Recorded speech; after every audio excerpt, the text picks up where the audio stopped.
All right, today we are diving deep into something that's at the heart of all smart fitness, adaptive training. Let's get right into it. I think we've all been there, right? You're putting in the hours, you're sweating it out, but the results just aren't showing up.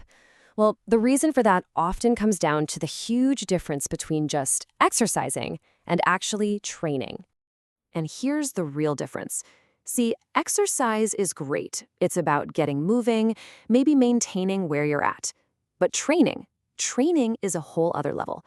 It's a systematic, scientific process that's built from the ground up for one thing: improvement. We're not just talking physical here. We're talking about the whole shebang: technical, psychological, you name it. So how does training actually work its magic? Well, it all hinges on this one amazing biological fact. Our bodies are literal adaptation machines. They are designed to change. Every single workout is basically a message we're sending our bodies. We're telling it, hey, I need you to get a little stronger or a little faster or more efficient.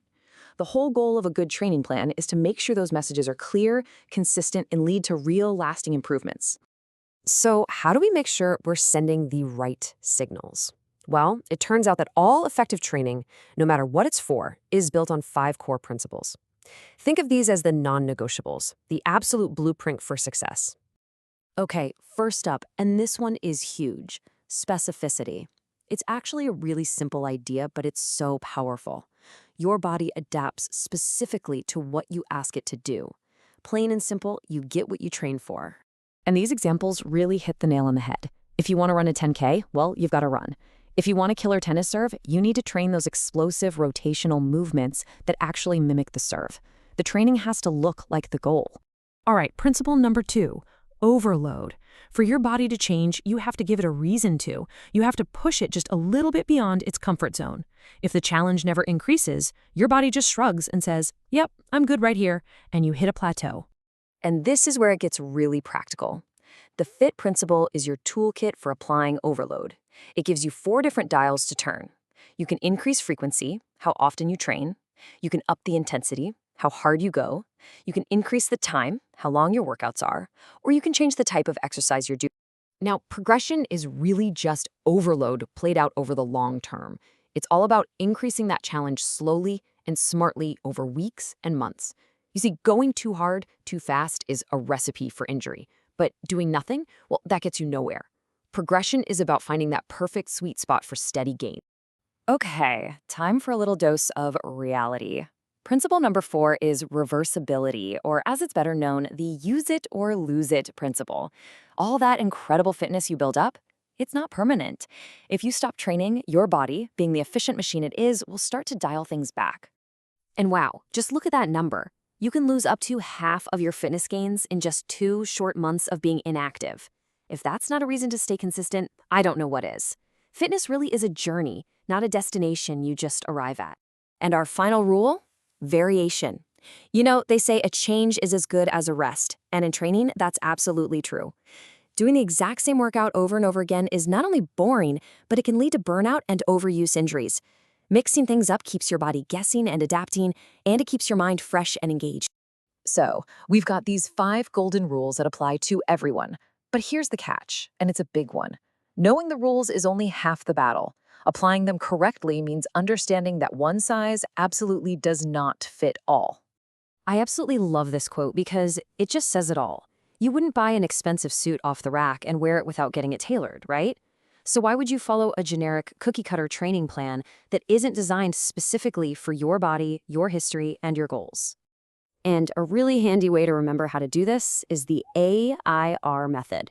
First, you have to be willing to adapt the program. Change the equipment, tweak the intensity. Next, you individualize it, taking into account things like age, fitness level, or past injuries. And finally, if an injury does happen, you need a smart plan to rehabilitate safely and effectively. Okay, so let's put this into practice. What does this tailoring actually look like for different people with totally different goals? Let's take a look. Just look at this contrast. On one side, you have an elite athlete trying to squeeze out every last drop of performance. Their focus is on maximal output and sport-specific skills. On the other, you have a patient in rehab. Their goal is completely different: restore basic strength, protect healing tissue, and do it all safely. They're both using the same 5 principles, but the application couldn't be more different. And for rehab, this progression is absolutely critical. It's not random at all. You start with isometric work, where the muscle tightens but doesn't move. Then you progress to isotonic, which is your classic strength training. And finally, maybe to isokinetic exercises. It's all about a slow, steady, and safe return to function. So this first step, isometric training, is a game changer in early recovery.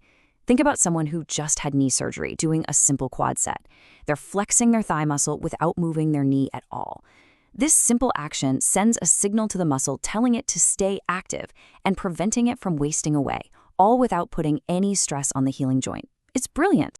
So what does this tailoring look like for, the rest of us? For the everyday person, the focus shifts to functional strength, getting stronger for daily life. We emphasize classic isotonic movements like squats, push-ups, and rows. The goal isn't peak performance, but better health, better body composition, and the strength to live life fully. And of course, safety and good form are always number one. Okay, so let's wrap this all up and put together a clear blueprint you can use to think about your own fitness journey. If there's one thing to take away from all this, it's this. The 5 rules of training are universal. They work for everyone. But how you apply them is deeply, deeply personal. The best training plan in the world is useless if it's not safe for you, or if you hate it so much you won't stick with it. Safety and motivation are the secret ingredients. And that really brings us to the final thought. You now have the blueprint. You understand the principles of smart, adaptive training. The only question left is, how are you going to tailor it to build the strongest version of you? Thanks for tuning in.